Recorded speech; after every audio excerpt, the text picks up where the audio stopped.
Nitin Yahoo ने जो पैगाम पूरी दुनिया के लीडरों को दिया कि आप आएं और ईरान के खिलाफ इस जंग का हिस्सा बने, उसमें उसने यूरोप को भी पैगाम दिया और field marshal general Syed Asim Munir को भी कि आप भी आएं। अब ज़ाहिर है बोर्ड ऑफ पीस पर जो साइन भी किए हुए हैं शहबाज शरीफ ने और फील्ड मार्शल ने, तो फिर इनको उस लड़ाई का हिस्सा बनना चाहिए या नहीं, ये तो अब यही फैसला कर सकते हैं। नेतन्याहू तो पैगाम दे रहा है कि आएं। ज़ाहिर अगर आप फ़लस्तीन के हक में नहीं बोलते तो फिर आप इसराइल के तादी या अमेरिका के तादी बनते हैं, तो फिर बेसिकली आप ईरान के खिलाफ खड़े होते हैं, या आप सऊदीया जो उधर से अमेरिकन फौजी अड्डों को इजाज़त देता है कि आप इधर से ईरान के ऊपर हमला करें, तो फिर डेफिनेटली आप देख सकते हैं कि सऊदीया भी ईरान के खिलाफ ही खड़ा है।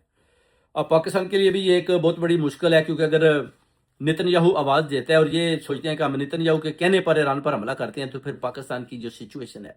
इंटरनल जो सिचुएशन है, वो बड़ी ख़राब हो जाएगी।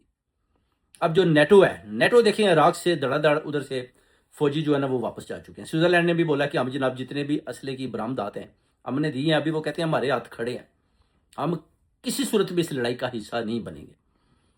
इससे पहले आपको पता होगा कि ट्रंप ने बोला था और नेतन्याहू भी कह रहा था कि अभी जो ईरान के पास मिसाइल ख़त्म हो चुके हैं और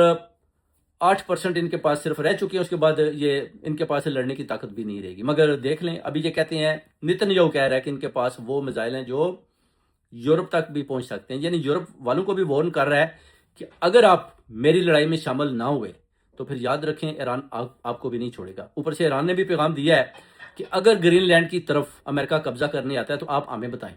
ज़ाहिर है उनका ये अब बात करना बनता भी, अगर आपने हॉर्मस के ऊपर जो दुर्गत ईरान ने अमेरिका की है, तो अगर वो ग्रीनलैंड की तरफ जाते हैं तो फिर उधर भी वो पहुंच जाते हैं कि इधर भी हम आपका मुकाबला करेंगे, तो फिर खौफ तो ख़त्म हो गया। जो चुदराहट थी अपना अमेरिका की वो भी उन्होंने ख़त्म कर दी। अब मुज़ाकरात की बातें हो रही हैं, मुल्क जो है वो भी यूरोप भी ना कर गया, स्विट्ज़रलैंड की भी आपने बात सुन ली, फिर नेटो को भी आपने देख लिया कि सारी फौजें इराक से वापस अपने अपने मुल्कों में उन्होंने बोला कि बुला लें। बरतानिया का भी यही हाल है, सब ने बोला कि नेटो की जितनी फोर्सेज हैं वो वापस आए अपने अपने मालिक में,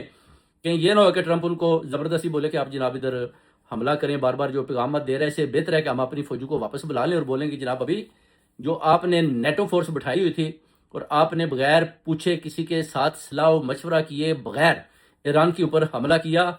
इसको हम नहीं मानते। ये तो पूरे यूरोप ने सीधा सीधा ठोक कर जो है ना अपना सदर ट्रंप को जो है ना पैगाम दे दिया। अब फील्ड मार्शल और शहबाज शरीफ, इन दोनों के लिए ये फैसला करना बड़ा मुश्किल है कि हम क्या करें। ईरान के ऊपर हमला करें, इसराइल का साथ दें, अमेरिका का साथ दें, ईरान